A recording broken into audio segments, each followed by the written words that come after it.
कुलदीप सिंह सेंगर की जमानत पर रोक, अरावली केस में सुप्रीम कोर्ट का अपने ही ऑर्डर पर स्टे। चांदी अचानक 21,000 रुपए गिरी। नमस्कार, धर्मेंद्र वर्मा नाम है मेरा और आप सुन रहे हैं दर्पण का हिंदी पॉडकास्ट। आज है 30 दिसंबर 2025, दिन मंगलवार। आज के प्रमुख इवेंट्स जिन पर आपको रखनी चाहिए नजर।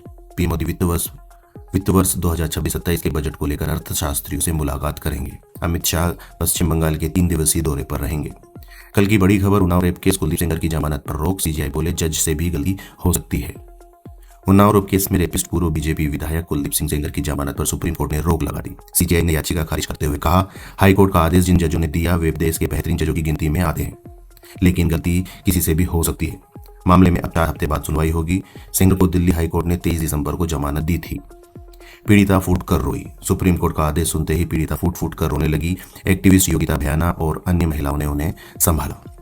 पीड़िता ने कहा, सुप्रीम कोर्ट से न्याय मिलेगा, मैं इस लड़ाई को जारी रखूंगी, सेंगर को फांसी की सजा दिलाऊंगी, तब जाकर हमारे परिवार को इंसाफ मिलेगा। पूरा मामला है यूपी के उन्नाव में 2017 में नाबालिग का अपहरण कर कुलदीप सिंह सेंगर ने बलात्कार किया और उसे 60,000 रुपए में बेच दिया। पुलिस ने दबाव डालकर चुप रहने को कहा। मामला हाईकोर्ट के आदेश पर दर्ज हुआ। 2019 में सुप्रीम कोर्ट ने ट्रायल दिल्ली भेजकर 45 दिन में निपटाने को कहा। ट्रायल कोर्ट ने सेंगर को उम्र कैद और 25 लाख रुपए का जुर्माना लगाया। पीड़िता की सुरक्षा का भी आदेश दिया। हालांकि 23 दिसंबर 2025 को दिल्ली हाईकोर्ट ने सुनवाई तक सेंगर की सजा को नियमित कर दिया था और बेल दे दी थी। अरावली केस में सुप्रीम कोर्ट ने अपने ही आदेश पर रोक लगाई। 100 मीटर से छोटी पहाड़ियों पर खनन नहीं होगा। अरावली हिल्स को लेकर उठे विवाद के बीच सुप्रीम कोर्ट ने अपने ही फैसले पर रोक लगा दी। हिल्स में 21 जनवरी 2026 तक खनन नहीं होगा। कोर्ट ने 4 राज्यों राजस्थान, गुजरात, दिल्ली और हरियाणा से इस मुद्दे पर जवाब मांगा है। साथ ही एक्सपर्ट कमेटी गठित करने के आदेश दिए हैं।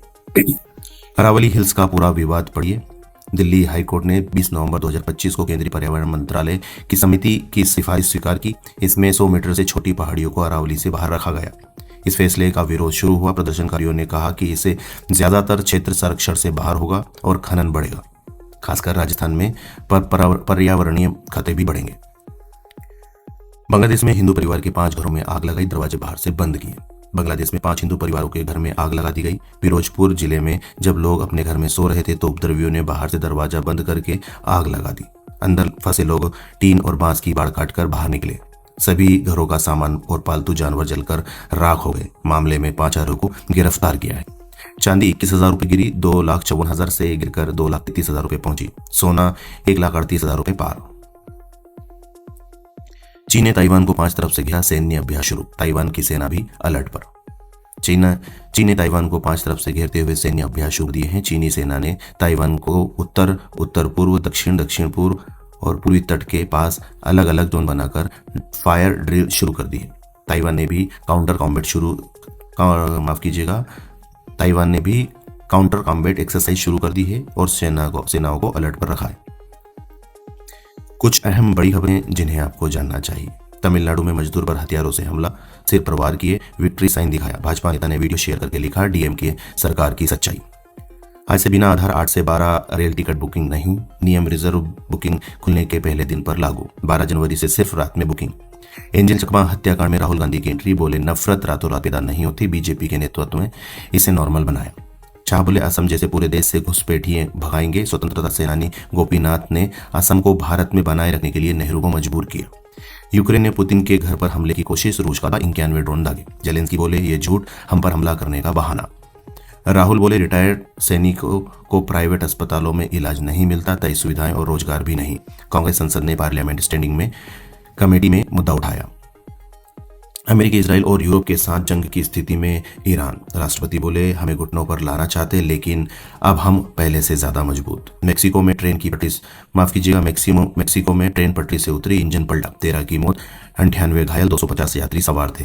मेक्सिकन नेवी की देखरेख में चलती है ट्रेन। ललित मोदी ने वायरल वीडियो पर माफी मांगी। लिखा, मैं भारत सरकार से माफी मांगता हूँ। कहा, मैं और माल्य भारत के सबसे बड़े भगोड़े हैं। बयान जो सबसे ज्यादा चर्चा में रहा, ममता बनर्जी ने कहा था, कई लोग कहते हैं कि मैं तुष्टीकरण कर रही हूँ, लेकिन मैं सेक्युलर हूँ और सभी धर्मों में विश्वास करती हूँ। मुझे बंगाल से प्यार है, मुझे भारत से प्यार है, यही हमारी विचारधारा। खबर जो हटके रही, एमपी में गलत सीट पर चुनाव, कैंडिडेट भी जीत गए।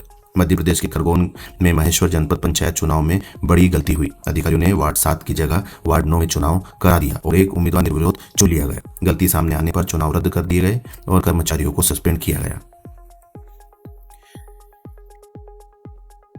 भास्कर की कुछ एक्सक्लूसिव स्टोरीज जो सबसे ज्यादा पढ़ी गई। ट्रंप से भिड़े जेलेंस्की, तबाह गाजा में इफ्तार, तालिबानियों ने पाक सैनिकों की पेंट लहराई। अगले साल आ सकता है फोल्डेबल आईफोन, बजट में होंगे टैक्स सब्सिडी पर बड़े फैसले, इंसानों जैसे रोबोट काम करेंगे। चीनी की दोस्ती दिखावा, अंदर खाने अरुणाचल पर कब्जे की तैयारी, क्या ड्रैगन वाकई दो ही चाल चल रहा, अमेरिकी रिपोर्ट की पूरी कहानी। न्यू ईयर पर नेताओं के लिए न्यू टर्न सेलिब्रेशन, पॉलिटिशियन के लिए 150 लड़कियों की डील, एजेंट बोला नेता पतले फिगर की डिमांड करते हैं। आरएसएस से नजदीकी जस्टिस स्वामीनाथन पर क्यों लगे आरोप, वकील बोले हाईकोर्ट में अपमान करते हैं, सिर्फ एक समुदाय को तवज्जो देते हैं। भारत में 13 करोड़ लोगों की किडनी खराब, तेजी से क्यों बढ़ रहे मामले, डॉक्टर से जाने सभी जरूरी सवालों के जवाब। ऐसी ही डेली बुलेटिन्स खबरों को सुनने के लिए सब्सक्राइब जरूर करिएगा। अभी तक आप सुन रहे थे दर्पण का हिंदी पॉडकास्ट। धन्यवाद।